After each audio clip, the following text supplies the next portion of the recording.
do that, you always have to be continuing doing the same thing that's productive and positive. It is time for people to stop playing checkers when we're people out here playing chess. At the end of the day, when you meet me, you should meet me. You shouldn't meet my representative, you shouldn't meet somebody I think you want me to be you, because at the end of the day, it's gonna come out. The real you gonna come out. If you crazy, it's gonna come out. You can only act sane so long before it comes out. Whatever you are, your character will come out.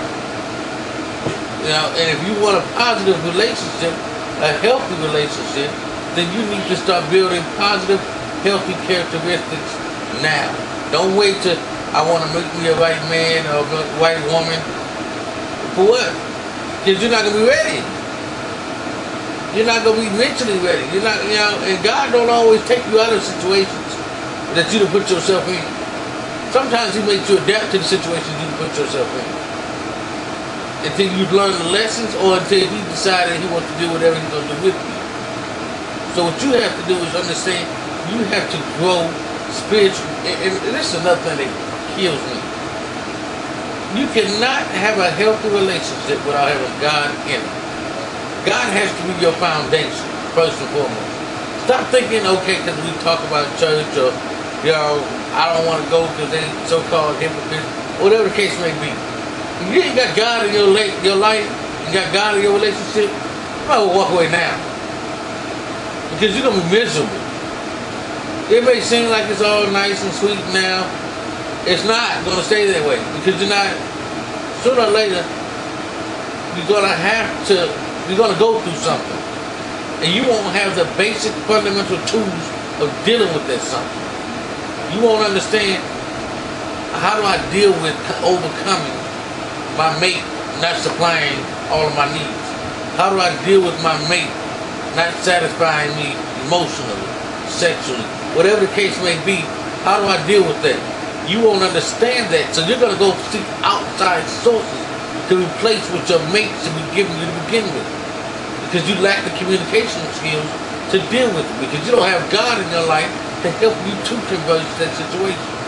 But what is important about that, the fact that you should have God in your life, a lot of people are afraid to talk to God. He is mighty, He is big, but He's not so big that He will not listen to you. You're His child just like your father. There's a lot of things you would tell your father or your natural mother, but you can tell God anything. God placed us here. He wanted us to be fruitful and multiply, to have a mate. That's why He created Adam and Eve, because He knew that real man, needed a real woman. So that's why He created her for him. So they were a perfect match. He created Eve from Adam's rib. So Eve was Adam. So then you should pray for a mate, whether you're a man or a woman, that knows you. Not knows you like your best friend or your sister knows you, but knows you in that spiritual way. Because when you meet the person that is really meant for you, you can complete each other's sentences. Your thoughts are the same. You will do things and go, I was going to do that. It may seem silly, but it's true. That's because you are one. You understand each other. You understand each other. You should, if you want him to be tall, dark, and handsome, tell God you want to be tall, dark, and handsome. He will send you a tall, dark, and handsome mate. However, when you're praying to God, you have to be careful what you pray, because He will give you exactly what you ask for.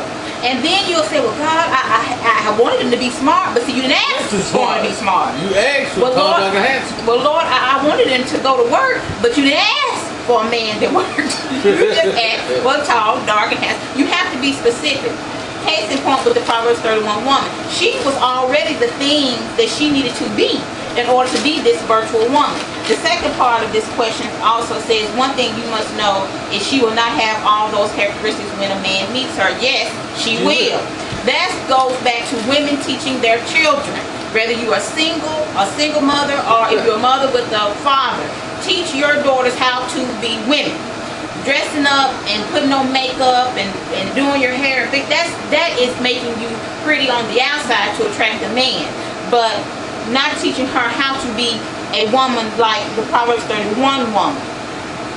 The heart of her husband safely trusts her.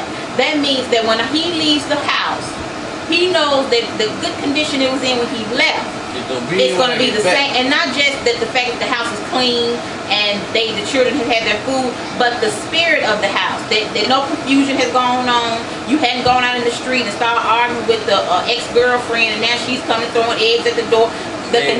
He can trust safely in his heart to know that when I come back home, everything's going to be just as good as it was when I left. Not to say that problems arise, but it's still going to be good. Things are still going to be okay. We know how to conduct ourselves during those problems.